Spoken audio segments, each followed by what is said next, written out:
और इसी कॉलेज का ड्रॉप आउट एक लड़का है फैयाज, जिसने ये 7 वार चाकू के किए हैं। नेहा कांग्रेस के पार्षद की बेटी है और भारतीय जनता पार्टी का कहना है कि कांग्रेस सरकार वोट बैंक की राजनीति, तुष्टीकरण की राजनीति के तहत इस पूरे मामले पर आगे कार्रवाई नहीं कर रही है। तो कई आरोप उन्होंने कर्नाटक सरकार पर लगाए हैं। आइए, कर्नाटक के हुबली में एक कॉलेज परिसर में कर्नाटक कांग्रेस के पार्षद की बेटी की हत्या के बाद पूरे राज्य में राजनीतिक हलचल तेज हो गई है। राज्य में विरोध प्रदर्शन तेज हो गया है। भारतीय जनता पार्टी ने इस मामले में मैसूर में विरोध प्रदर्शन किया और सभी आरोपियों को गिरफ्तार करने की मांग की है। भाजपा के कार्यकर्ताओं ने कई जिलों में विरोध प्रदर्शन किया और बेलगाम तथा हुबली में सांकेतिक बंद भी किया।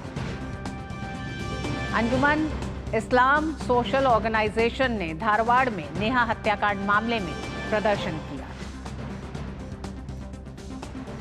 और इसी मामले से जुड़े कर्नाटक के हुबली के कॉलेज परिसर में हुई नेहा की हत्या पर हुबली धारवाड़ नगर निगम के कांग्रेस पार्षद और नेहा के पिता निरंजन हिरेमठ ने कहा है कि कर्नाटक पुलिस नेहा की हत्या के मामले में गंभीर नहीं है और इसलिए मैं सीबीआई जांच चाहता हूं।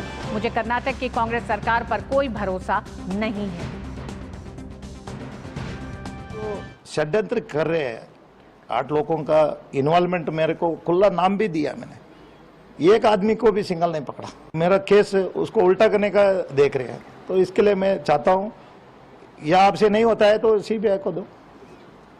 मैं किसको मांग करना, आज देश का राष्ट्रीय अध्यक्ष है, फिर यहाँ काम नहीं हुआ तो ऊपर तो पूछना है ना। मैंने पुलिस के ऊपर भरोसा करके नहीं है। जो इस केस में यहाँ पे जो कमिश्नर है, एक लेडी है, इस केस में लेडी होते के नारायण, एक लेडी का, एक लड़की का उसको मर्डर होता है, सीरियस नहीं लेती हो।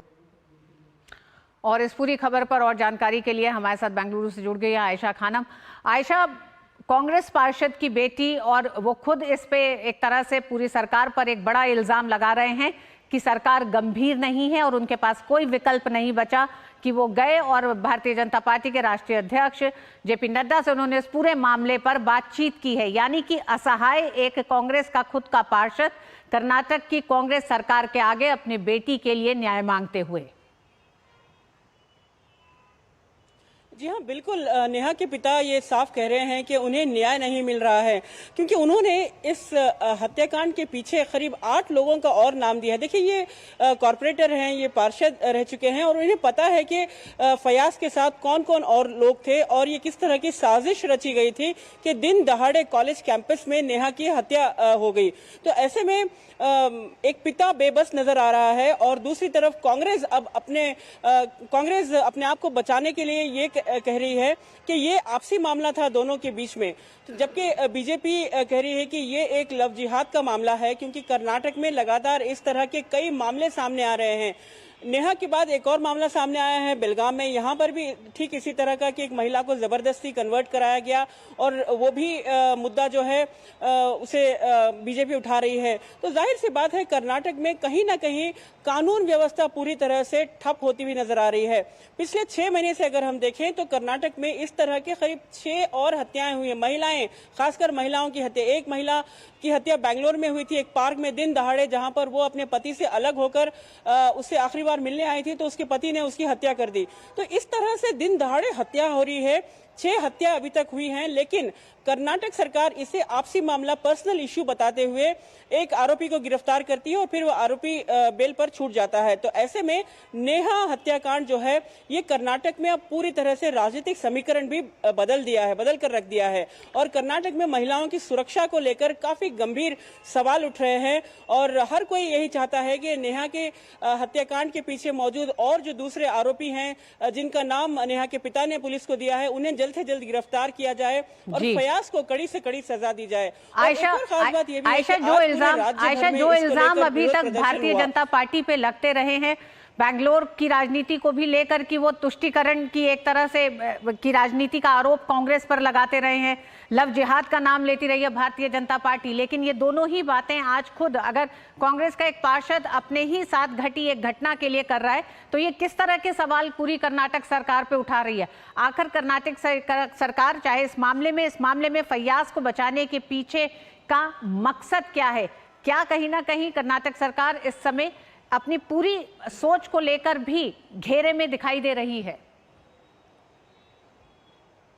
जी हाँ, बिल्कुल साफ नजर आता है जिस तरह से कर्नाटक के गृह मंत्री का बयान सामने आया कि पर्सनल मामला है।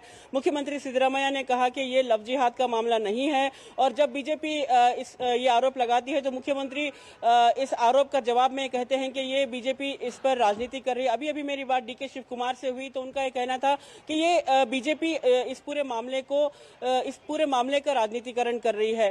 तो ऐसे में साफ नजर आता है कि कर्नाटक सरकार के पास इस पूरे मामले को लेकर कोई जवाब नहीं है। कर्नाटक सरकार लगातार डावाडोल करने की कोशिश कर रही है कि फयाज के साथ मौजूद जो दूसरे आरोपी हैं उन्हें अभी तक गिरफ्तार क्यों नहीं किया गया। जाहिर सी बात है, इन तमाम लोगों को गिरफ्तार करने के बाद जो साजिश थी कि फयाज ने आखिर ये इस तरह की हत्या को अंजाम क्यों दिया, ये तमाम बातें सामने आएंगी। लेकिन अभी तक इन लोगों को गिरफ्तार नहीं किया गया। महज फयाज की गिरफ्तारी हो गई है और पूरे कर्नाटक में, पूरे राज्य में आक्रोश है, गुस्सा है कि कर्नाटक सरकार इस मामले को इतना हल्के से ले रही है। एक कॉलेज छात्रा का दिन दहाड़े हत्या हो जाना, कर्नाटक सरकार इसे एक मामूली क्राइम बताकर तमाम नेता जो हैं अपने आप आज प्रचार में जुटे हुए हैं। और अभी तक कांग्रेस की तरफ से कोई नेता जो है नेहा हिरेमठ के घर नहीं पहुंचा, जबकि कर्नाटक की एक मंत्री लक्ष्मी हेब्बालकर बेलगाम से हैं, उन्होंने उनके घर जाकर उनसे मिली थी और आश्वासन दिया था कि उन्हें न्याय मिलेगा। लेकिन कर्नाटक के कई आला नेता अभी तक नेहा के परिवार के लोगों को कंडोलेंस ऑफर करने के लिए नहीं पहुंचे हैं। तो जाहिर है कर्नाटक सरकार इसे एक आम क्राइम, एक रोजमर्रा की क्राइम के स्टैटिस्टिक्स में डाल देना चाहती है और अपने चुनाव प्रचार में व्यस्त है। लेकिन बीजेपी ये पूरा मामला जिसे कर्नाटक सरकार को घेरे हुए है और जाहिर है आने वाले दिनों में सरकार को इसका जवाब देना होगा। बिल्कुल आयशा, ये इस पूरे मामले को कर्नाटक सरकार अगर एक मामूली लॉ एंड ऑर्डर और क्राइम का मामला मानती है तो एक बार हम चाहेंगे कि आप भी बताएं, क्योंकि हम जानते हैं नेहा MCA की फर्स्ट ईयर की स्टूडेंट थी। फैयाज ये जो लड़का है ये उसी कॉलेज का ड्रॉप आउट था और जिस निर्ममता के साथ उसने कॉलेज परिसर में सरेआम 7 बार उस लड़की को चाकू से मारा है, चाकू घोंपे हैं, ये पूरा मामला था क्या?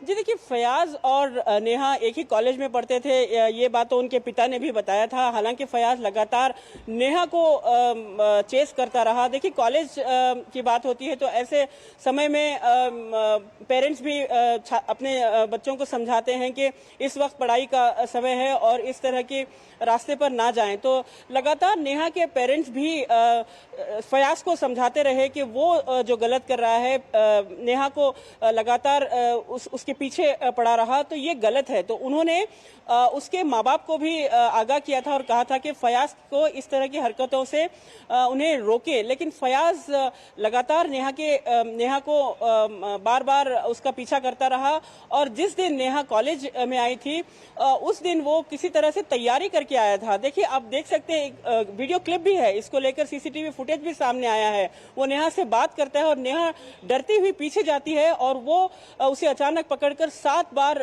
उस चाकू से स्टैब कर देता है।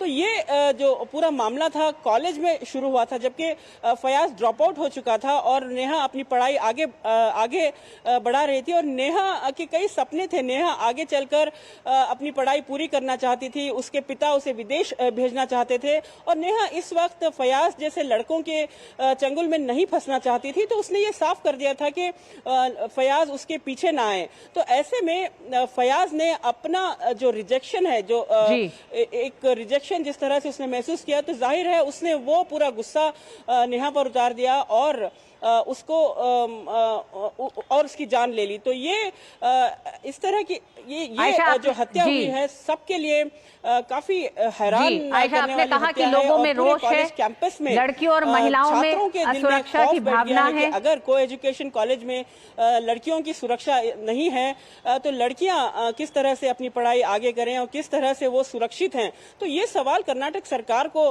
देना होगा। कर्नाटक सरकार महिलाओं की गारंटी को लेकर 5 गारंटीज को तो लागू कर दिया, फ्री बस में जाने के लिए महिलाओं के लिए गारंटीज लागू कर दिया है, लेकिन महिलाओं की सुरक्षा की जब बात आती है तो सरकार इस तरह का जो ढीला व्यवहार, जो लचर व्यवहार दिखा रही है, ये बिल्कुल गलत है। सरकार को आश्वासन देना होगा महिलाओं की सुरक्षा को लेकर, कॉलेज कैंपस में इस तरह की घटनाएं ना हो, इसको लेकर कर्नाटक सरकार को बात करनी होगी, ना कि महज इसे एक पर्सनल इश्यू बताकर डिसमिस कर देना।